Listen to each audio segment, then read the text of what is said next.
Chapter 26.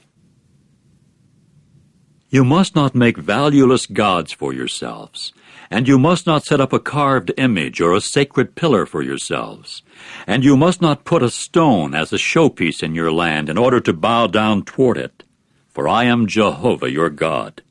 You should keep my Sabbaths and stand in awe of my sanctuary. I am Jehovah. If you continue walking in my statutes and keeping my commandments, and you do carry them out, I shall also certainly give your showers of rain at their proper time, and the land will indeed give its yield, and the tree of the field will give its fruit.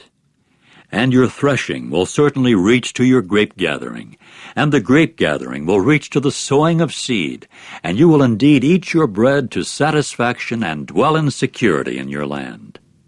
And I will put peace in the land, and you will indeed lie down, with no one making you tremble. And I will make the injurious wild beast cease out of the land, and a sword will not pass through your land. And you will certainly chase your enemies, and they will indeed fall before you by the sword. And 5 of you will certainly chase 100, and 100 of you will chase 10,000, and your enemies will indeed fall before you by the sword. And I will turn myself to you and make you fruitful and multiply you, and I will carry out my covenant with you. And you will certainly eat the old of the preceding year, and you will bring out the old ahead of the new. And I shall certainly put my tabernacle in the midst of you, and my soul will not abhor you. And I shall indeed walk in the midst of you, and prove myself your God, and you, on your part, will prove yourselves my people. I am Jehovah your God, who brought you out of the land of Egypt from acting as slaves to them, and I proceeded to break the bars of your yoke and make you walk erect. However, if you will not listen to me nor do all these commandments, and if you will reject my statutes, and if your souls will abhor my judicial decisions so as not to do all my commandments, to the extent of your violating my covenant, then I, for my part, shall do the following to you, and in punishment I shall certainly bring upon you disturbance with tuberculosis and burning fever, causing the eyes to fail and making the soul pine away. And you will simply sow your seed for nothing, as your enemies will certainly eat it up. And I shall indeed set my face against you, and you will certainly be defeated before your enemies, and those who hate you will just tread down upon you, and you will actually flee when no one is pursuing you.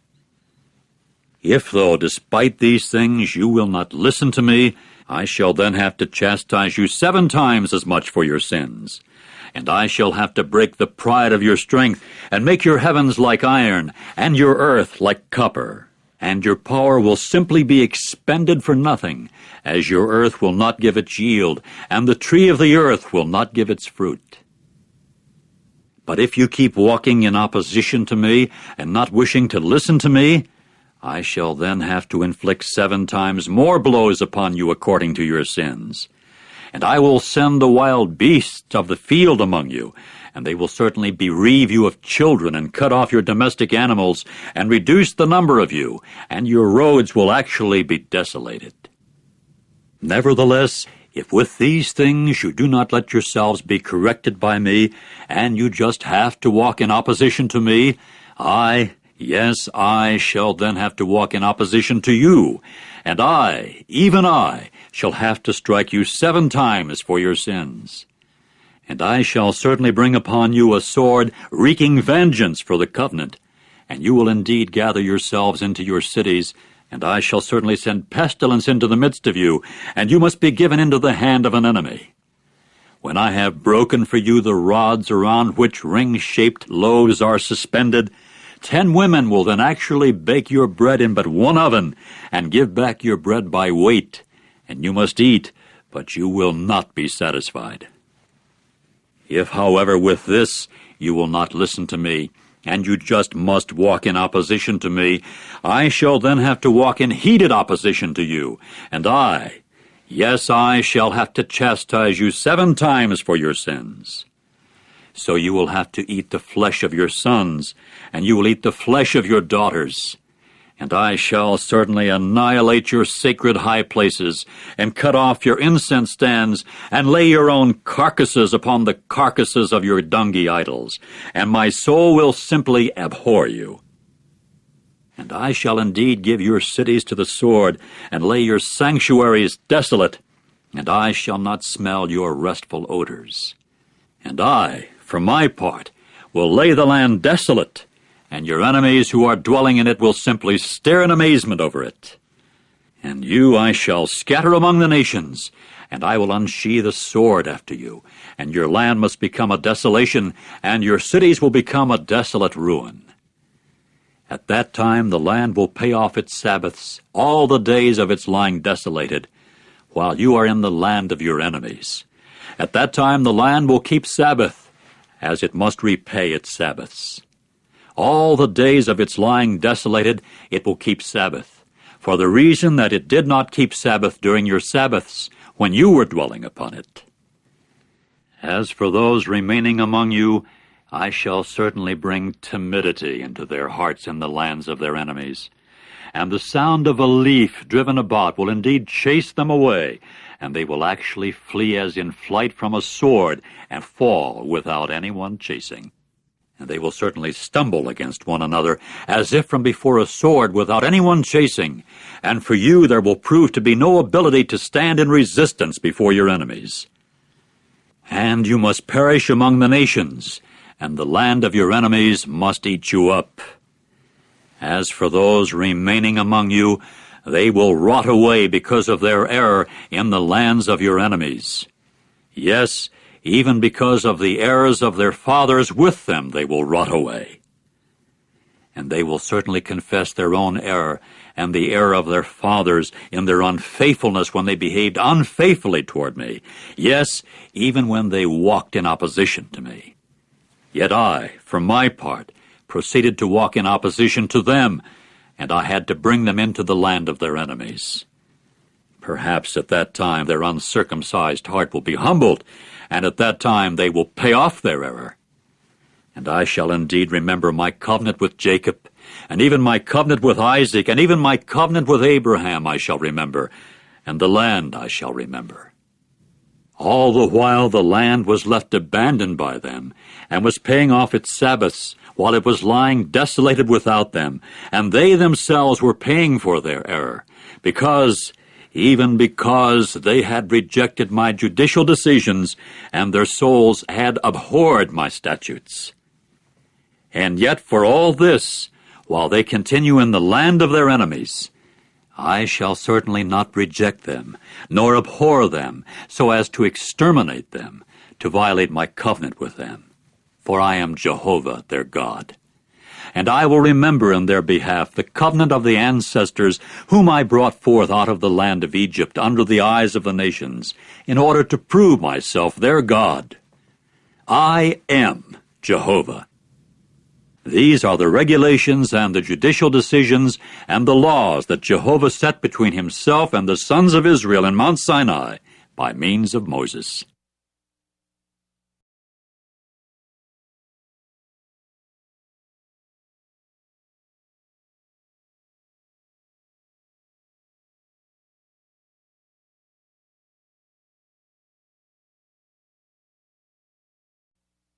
Chapter 27.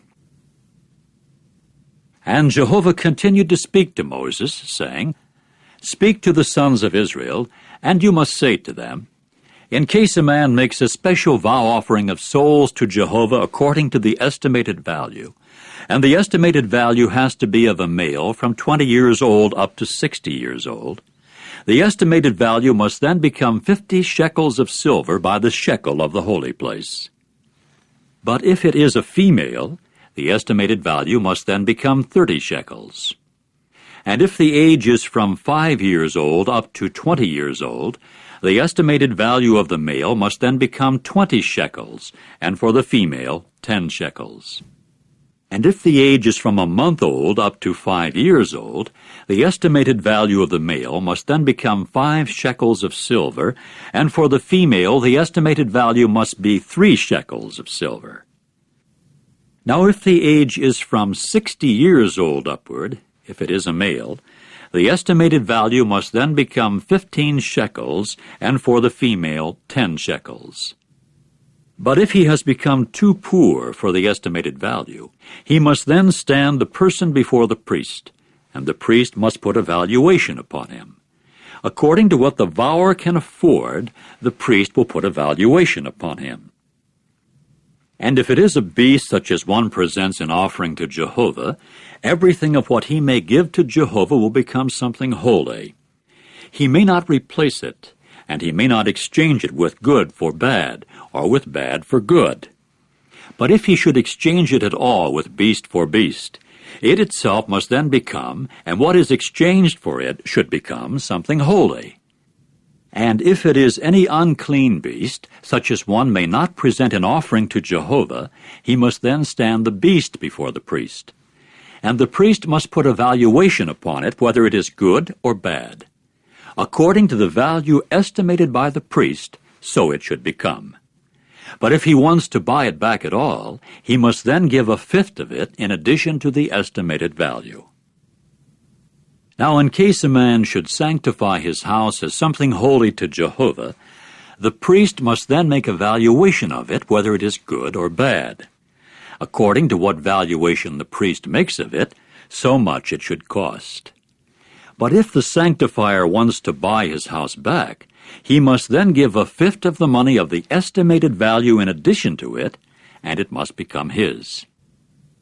And if it is some of the field of his possession that a man would sanctify to Jehovah, the value must then be estimated in proportion to its seed.